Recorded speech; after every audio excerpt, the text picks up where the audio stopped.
It is time for my annual mid-season grades for all 32 NHL teams. We're going to be doing this on a tier list. I will leave a link to the tier list down below at the top of the description. If you guys want to go and do one up for yourself, maybe take a screenshot or a picture of it and send me a tweet. I'd like to see what your guys' grades would look like for all 32 teams. So the tiers are pretty simple. We have A, B, C, D, and then Celebrini, which is basically for the teams that had no expectations coming into the season. They were expected to finish, as a bottom three-ish team and be in contention for that first overall draft pick, because when it comes to those teams, obviously they're at the bottom of the standings for the most part, and I don't feel like it's fair to give them, a grade of a D because their goal coming into the season wasn't to contend. Obviously, these grades are based off of my expectations for these teams coming into the season, so if we had different expectations for a certain team, then our grades probably look different, so just keep that in mind. Please remember to leave a like on the video if you do end up enjoying. Let's see if we can hit 1,000 likes on this tier list, and of course, if this is your first time checking out the channel and you want NHL content just like this all year round, hit that subscribe button. So with that all being said, let's go ahead and start the video off by putting some teams down in the Celebrini tier. Those teams are the Anaheim Ducks, the Chicago Blackhawks, and the San Jose Sharks. These are all teams that are in the midst of a rebuild. The expectation and the goal coming into the season wasn't to compete, and here we are a little over halfway through the season, and they make up 3 of the bottom 4 spots in the entire NHL, so they're right on par with where I thought they would be. The Arizona Coyotes are up next, and I'm definitely going to go ahead and put them in the B tier. I think they've had a strong first half. They've been able to remain in the hunt for a wild card spot up until this point, and this is a team that a lot of people probably didn't have too high of expectations for coming into the season. One of my bold predictions that I made in a bold predictions video before the season was that Arizona would finish with a record of 500 or better. They're currently 3 games over 500, so I'm feeling pretty good about that one. The Coyotes have a really well-balanced team. They get production from up and down the lineup. Are they Stanley Cup contenders? No, not even close, but they're headed in the right direction, and I think fans of the Coyotes and the organization has to be pretty happy with where the team is at. The Boston Bruins definitely have to put them in the A tier after the historic regular season that they had last year, and then their shortcomings in the first round of the playoffs against the Florida Panthers. A lot of people, including myself, wrote them off coming into this season after everything they lost in the offseason,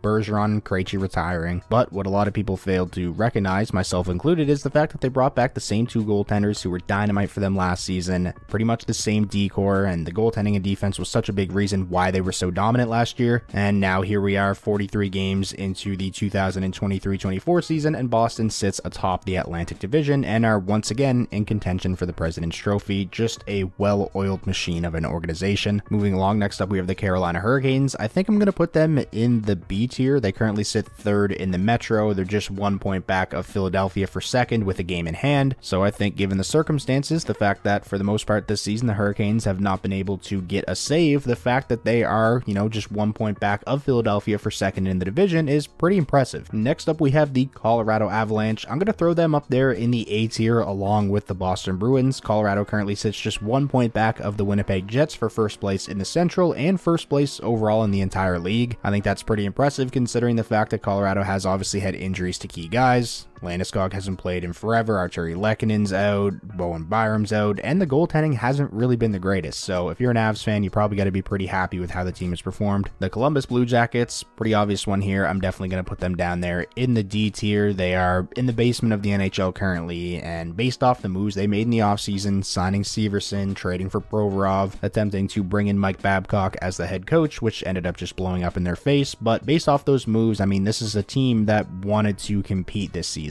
and they are so far away from competing, it ain't even funny. The Dallas Stars, another team that I'm going to go ahead and put in the B tier. They were one of the best teams in the regular season last year in the Western Conference, and they're on track to have another fantastic season again. Now, they do sit 3rd in the Central, which may not look amazing, but I mean, the 2 teams in front of them, Colorado and Winnipeg, are atop of the NHL, not just the Central. Dallas has done a good job to stay in contention with those teams. They're only 4 points back of the Avs for 2nd in the division with 2 games in hand. I think honestly you could probably make the argument that maybe they belong in the A tier. Overall, Dallas has had a very strong first half. The Red Wings are a bit of a tough one for me. I think I'm going to settle with them in the B tier. They currently hold a divisional playoff seed in the Atlantic. They are 3rd with 51 points in 44 games, but overall they've been very streaky. They haven't been able to find any consistency. Their season has just been made up by streaks. They've had a good streak at the start, and then obviously they fell off, and now they're hot again. They're 6-0-1 in 2024. based off of the expectations that a lot of people had for this team coming into the season, and the fact that they're playing in a pretty tough Atlantic division. The fact that they're third place right now, a lot of people may think that they deserve to be in the A tier, but until they show some consistency in terms of if they lose one game, it doesn't turn into, you know, a snowball effect and they end up losing, you know, 5, 6, 7 in a row, I'm gonna be weary and just keep them in the B tier. I think for the Florida Panthers, I'm gonna go ahead and put them up in the A tier along with the Bruins and Avalanche. I had some concerns about Florida coming into the season, especially surrounding their D-core, with them being without Ekblad and Montour to start the season. I thought coming into the year, on paper, their D-core just looked absolutely horrible, but thanks to some new additions playing really well, guys like Ekman Larson and Nico Mikkola especially, they were able to not just stay afloat without Montour and Ekblad, they played really well for the most part this season and find themselves competing with the Boston Bruins for that 1 seed in the Atlantic. The Edmonton Oilers, now this is a tough team to grade, I feel like, because they started so terribly and they ended up firing Jay Woodcroft, and it looked like this team was just destined to have a miserable year. And then of course, under a new head coach, they have been absolutely dominant and are winners of 11 straight games, which is a franchise record. They find themselves back in a playoff spot.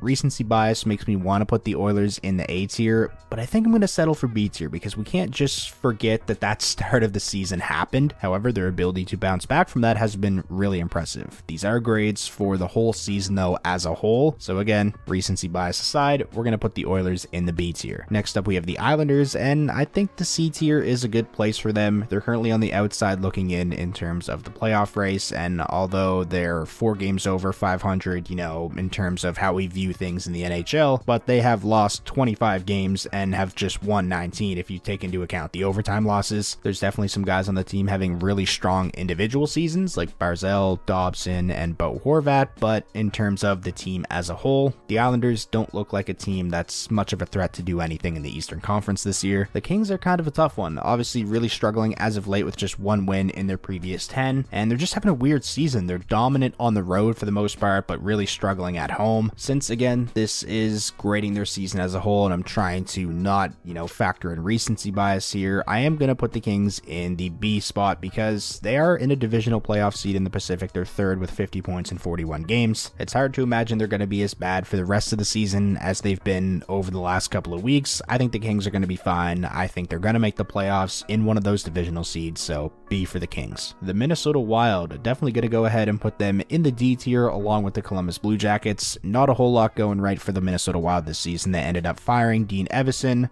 brought in John Hines, and the team initially looked good under John Hines, but now they're back to playing poorly with just 2 wins in their previous 10. Kirill Kaprizov doesn't look like his dominant self that we've seen the last couple seasons. The goaltending has been a problem. Outside of Brock Faber, not much to like about this Wild team this season. Next up, we have the Montreal Canadiens. I'm going to go ahead and put them in the C tier, but if there was, you know, minus and plus, I would probably be giving them a C plus, like closer to B tier. I think if you're a Habs fan, you can't really complain with how the team is played. They currently sit 1 game over 500 at 19, 18, and 7. They're an up-and-coming team with a lot of good young talent. Slavkovsky seems to be figuring things out, but they're one of those teams that aren't really good enough to be considered a legit playoff threat, but they're also not bad enough to be, you know, in contention for the first overall pick. I'm going to go ahead and put the Nashville Predators in the B tier. I didn't have really any expectations for this team coming into the year. I really thought they were going to struggle offensively, but guys like Ryan O'Reilly and Gustav Nyquist, guys they brought in as free agent signings, have played really well and have given them a big boost in offense. The Preds currently cling on to the second wildcard spot in the Western Conference. They got 49 points in 44 games, and I think if you're a Preds fan, you got to be pretty happy with that. The New Jersey Devils, best I can do for them, I think, is C tier, to be honest. This is a team that I viewed as probably one of the top 4 Stanley Cup contenders coming into this season, and it's been a pretty rough first half of the season so far for the Devils. They're on the outside looking in terms of the playoff race, although they are just 2 points back of Tampa for that second wildcard spot with 2 games in hand. Goaltending has been a massive issue for the Devils this season, and one that I'm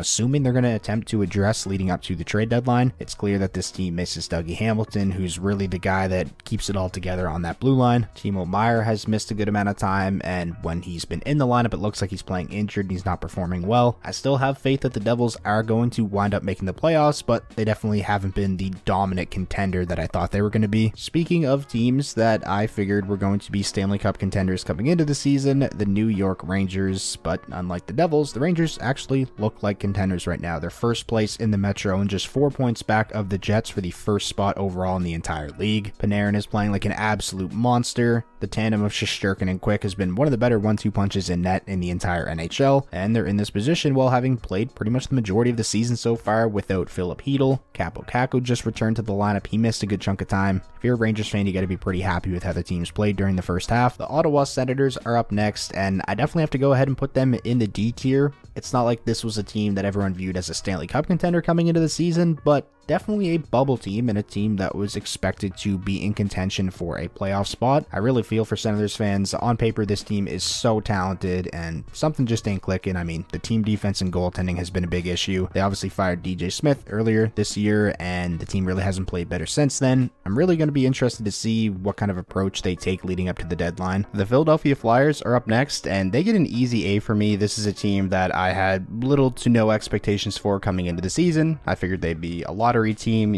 bottom 10-ish team in the NHL for sure. And here we are after 44 games. The Philadelphia Flyers sit second in the Metro and 9th overall in the entire NHL. I've said it a couple of times in recent videos, but John Tortorella has this team bought in. The team defense that the Philadelphia Flyers play is second to none. Sure, they struggle offensively, but the results speak for themselves. They find ways to win games, and John Tortorella has to be a prime candidate for the Jack Adams right now. The Pittsburgh Penguins are up next, and I'm going to settle with a C grade for them. They're about where I thought they were going to be, in the hunt for one of those wildcard spots in the Eastern Conference. They're getting really strong goaltending from both Tristan Jarry and Alex Nedeljkovic. Erik Karlsson has looked really good as a member of the Pittsburgh Penguins. Really, the big problem with Pittsburgh this season has been the depth scoring. If the Crosby line isn't playing well, isn't producing offense, then this team just probably isn't going to win. I think I'm going to put the Seattle Kraken in the C tier. After going on that massive streak that they went on, they've now lost 2 straight. They're in the hunt for one of those wildcard spots, but they've definitely taken quite a big step back from where they were last season, finished with 100 points, knocked out the defending Stanley Cup champions in the first round of the playoffs. I'd be lying if I said I didn't expect them to take a little bit of a step back, so like I mentioned with Pittsburgh, I think Seattle is probably around where I expected them to be. The St. Louis Blues, I think I'm going to go ahead and put them in the C tier as well. They're 2 games over 500, 6th place in the Central Division. They're 5 points back of Nashville for the second wildcard spot with 2 games in hand. St. Louis is just one of those teams that I feel like they don't have a direction. Like, if they don't commit to maybe a little bit of a retool or a rebuild, then they may just be stuck in, mediocrity for a long time. And that's probably the worst place to be if you're an NHL team, not getting high draft picks and not being good enough to make the playoffs. Some of you may say, well, they did commit to a retool. They traded away the likes of O'Reilly, Tarasenko, and Barbashev and Achari at last year's deadline. And that's true. But then they went out and made a trade like the Kevin Hayes trade, for an example. And it just seems like they want to contend. But I mean, I think we all know, even if this team does miraculously make it in one of those 2 wildcard spots, they're not a legit threat to go deep in the West. Next, we have the Tampa Bay Lightning, and I think I'm going to go ahead and put them in the C tier as well. I know I'm putting a lot of teams in that tier, but Tampa Bay is, again, another team, kind of where I expected them to be. They currently cling on to the second wildcard spot in the Eastern Conference. As long as Tampa Bay has the core of,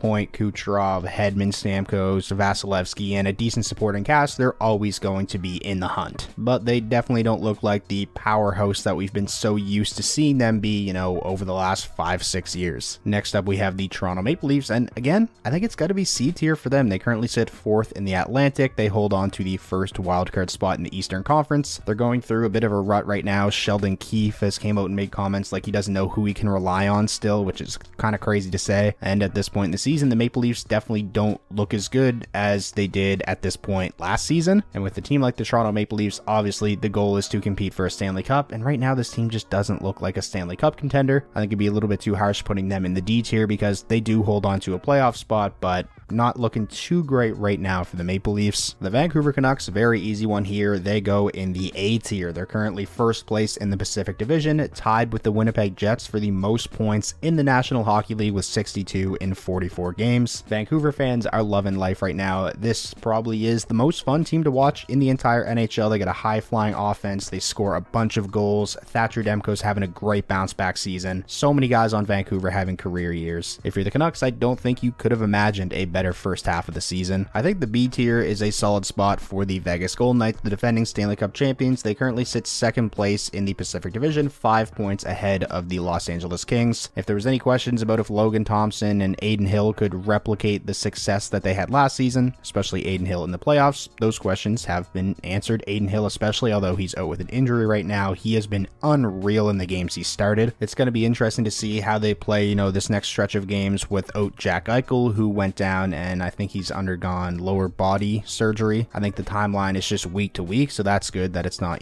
months, but I think it will be a nice test for the Vegas Golden Knights to see how they play without their top guy. Washington is going to go in the C tier for me. Again, similar to what I said about Pittsburgh, they're kind of where I expected them to be in the Metro, on the bubble, fighting for a wild card spot. I think it actually is pretty impressive with, the down finishing year that Ovechkin's having. They're still in this position, competing for one of those wild card spots. They're right there with Pittsburgh, tied in points. They played the same amount of games. Charlie Lindgren has been a great story for Washington so far this season. Mantha's having his best year as a Capital. As a Red Wings fan, I think that's really nice to see. If you're a Caps fan, I feel like you have to be pretty happy with the fight the team has shown throughout the first half of the season. The Winnipeg Jets obviously belong in the A tier. They currently rank first place in not just the Central, but the entire NHL with 62 points in 43 games. The team defense has drastically improved from last season. The Pierre-Luc Dubois trade is looking fantastic for Winnipeg. Connor Hellebuck has been unreal per usual. Vezina Trophy candidate this season for sure, and this big stretch that they've been on over these last couple of weeks, they were doing it without their most dynamic forward, Kyle Connor, who just returned to the lineup in I believe their most previous game and scored a goal. The Flames are a really tough one for me, playing pretty well right now, just 2 points back of Nashville for that second wildcard spot. I'm kind of torn on this, so I guess I'm just going to put them in the C tier. I feel like this success that they're having ultimately may